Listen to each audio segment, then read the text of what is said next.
Alright, welcome back for the second test match with Mono Green Tron. We're going to play first. Very good hand. We can have turn 3 Tron. I can go turn 1 Expedition Map. Turn 2, I can crop rotation away for another Tron piece. And then I will have turn 3 Tron. All I have to do is find a threat. Looks like I'm up against Burn. Yep. Alright. Well,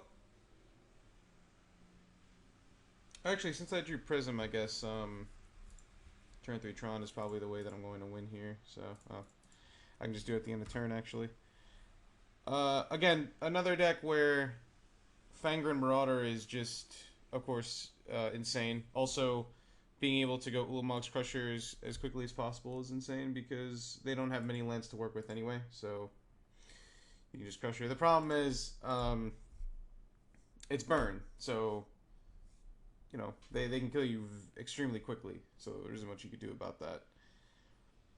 What sucks here is all of the creatures that I could find with Ancient Stirrings. Okay, so we're gonna crop all the creatures I could find with Ancient Stirrings. Cost 7 or more, and I only have 6, so that is a problem. So we'll get the mine. Alright, Fierce Empath is not bad, because if my opponent doesn't have a Searing Blaze, I can just block. So that's good. So we'll go ahead and play Prism.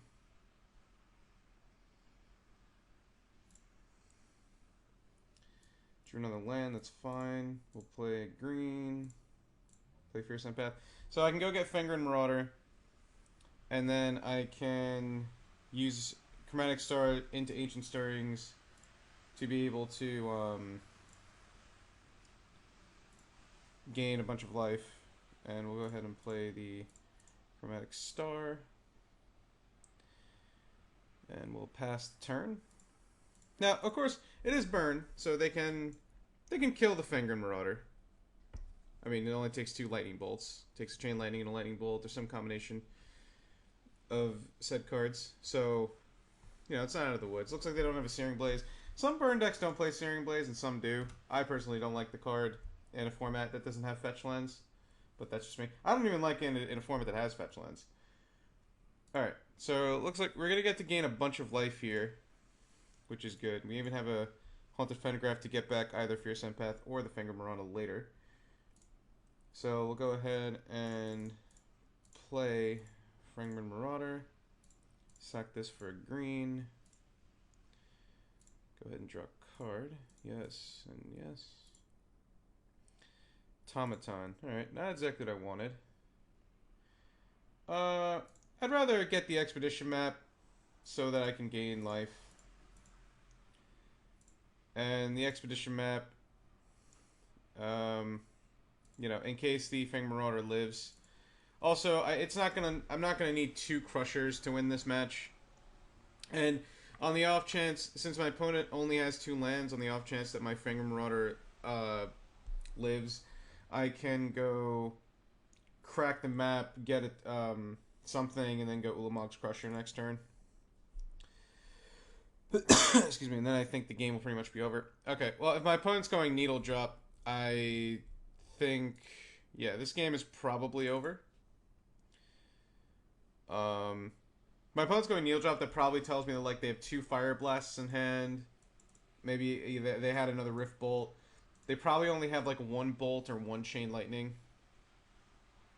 So, I could crack the map in upkeep, but I think if I just naturally draw, like, a Tron piece, I think that's even better because then I can use Expedition Map to go get something else. Okay. Let's just pretend that I'll just draw the perfect if I don't crack the map. Go ahead and attack for 5, get that over with. So here what I'm going to do is crack this for a tower instead of an Unknown Shores. And then we'll go ahead and play... Well, let's see. I could play Automaton. No, I guess Crusher just literally wins the game. And I'm at 22. I don't really have a fear of dying. I'll just go ahead and F8. So my opponent can Rift Bolt my Fenrir Marauder and then bolt it again, but then they're going to lose to Crusher. And then they could bolt the Crusher, and if they have two more bolts, bolt the Crusher and kill it.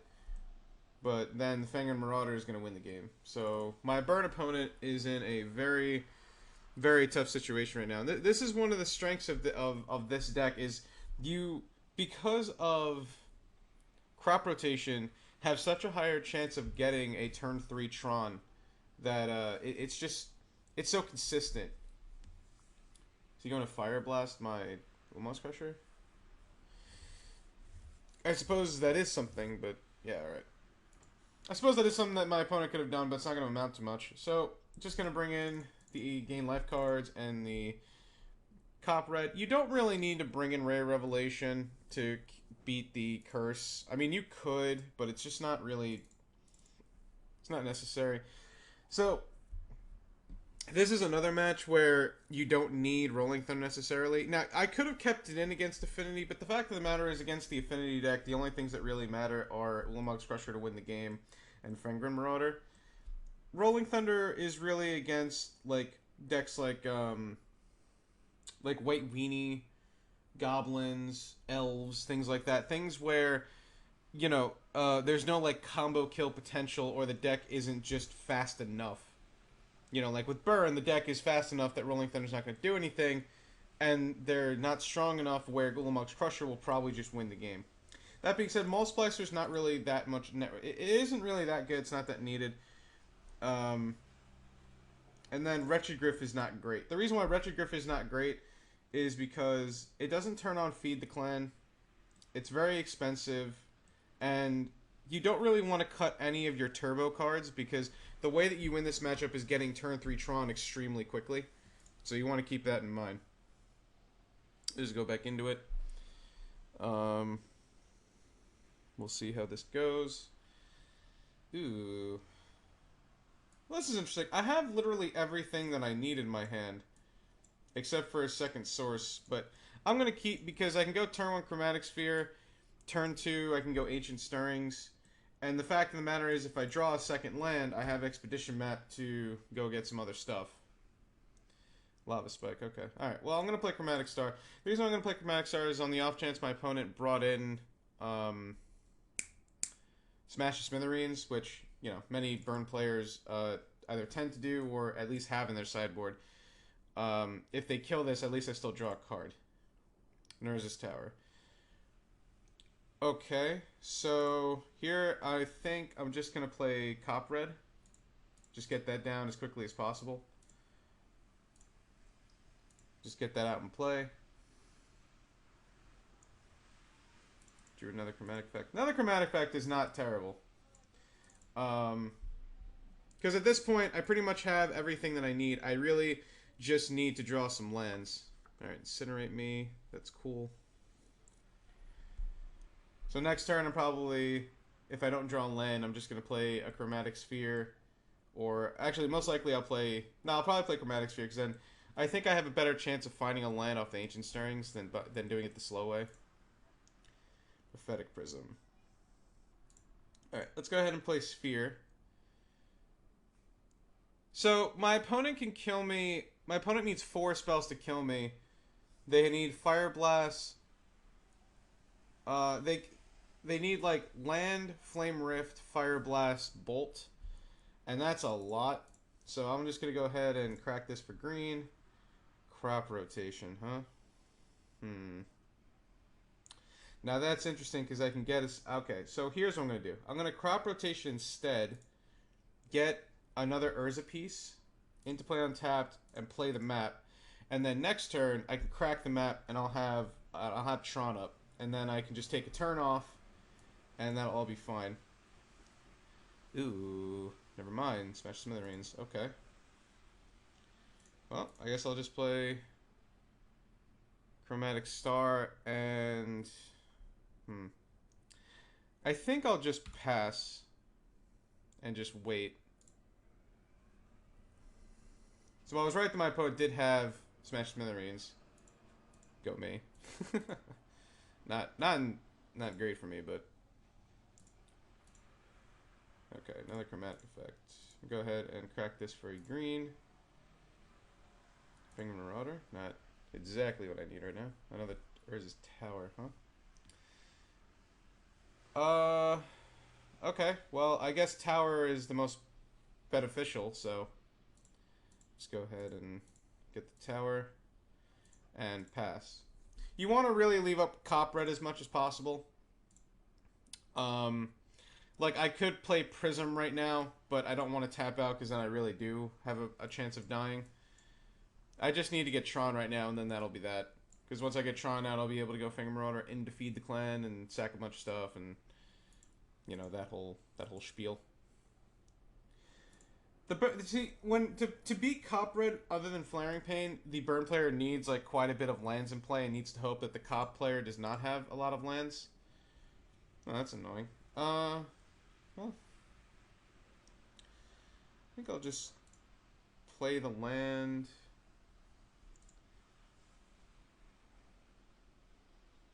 Play the sphere and pass. Now, the reason I'm doing this is because if my opponent wants to try to smash the sphere at the end of my turn, instead of preventing it, I can gain 6 to get another land in play, which not only is it good to have another land, but also it's Unknown Shores to help me with more colors. The problem is, if I play Prophetic Prism, my opponent can just kill it anyway. My opponent's thinking, they're not really playing anything, so they're just trying to get me with a bunch of burn spells in one big turn. So now, unfortunately, I want to Pulse of Marasa to get another land, but I can't really do that. So here I'm just gonna let it go. Alright. So I'm just gonna pass. And then at the end of turn, I'm probably just going to possibly Pulse of Marasa. I want to Pulse of Marasa in response to whatever my opponent does.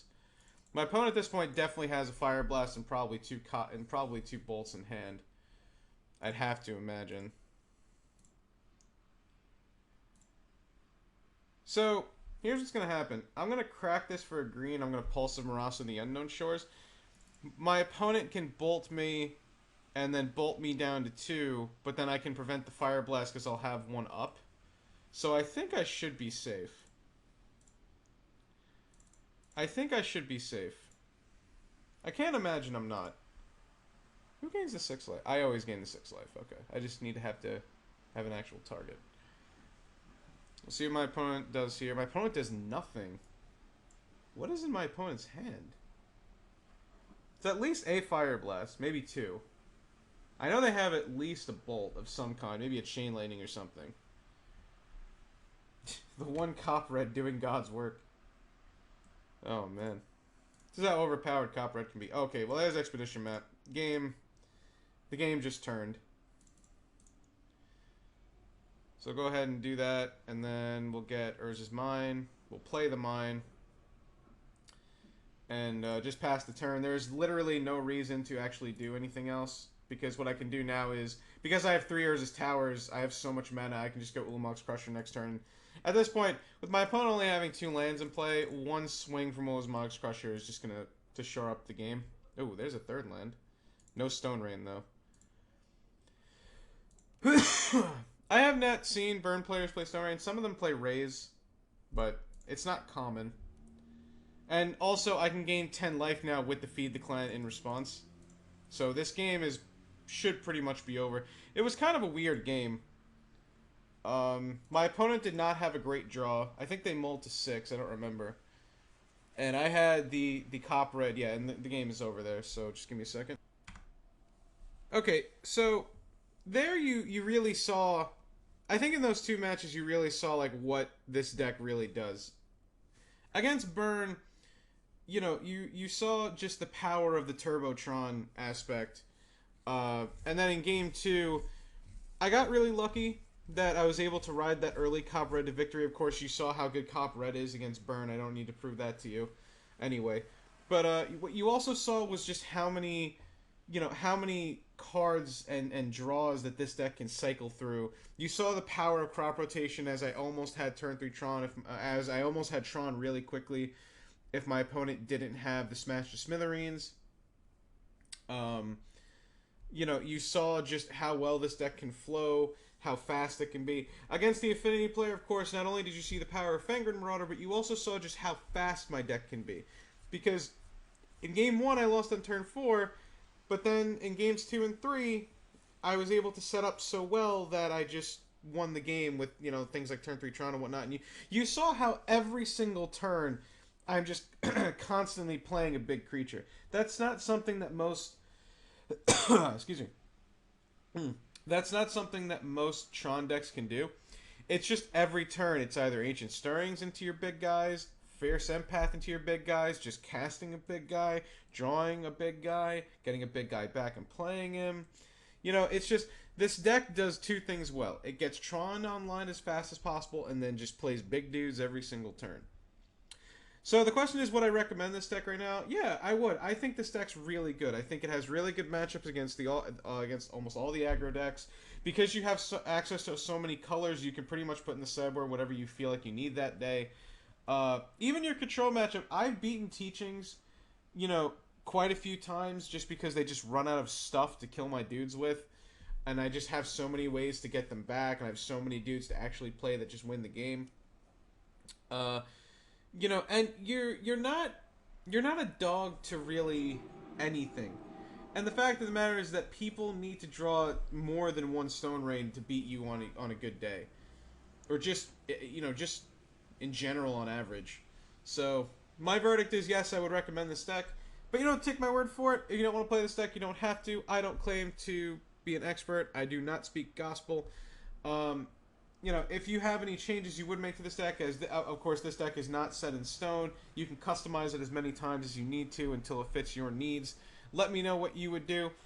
That's pretty much it. So thank you everybody for watching. I hope you enjoyed this Mono Green Tron episode of the Arctic Pauper Show, and I will see you next time. Thank you so much for watching, and you all have a good one.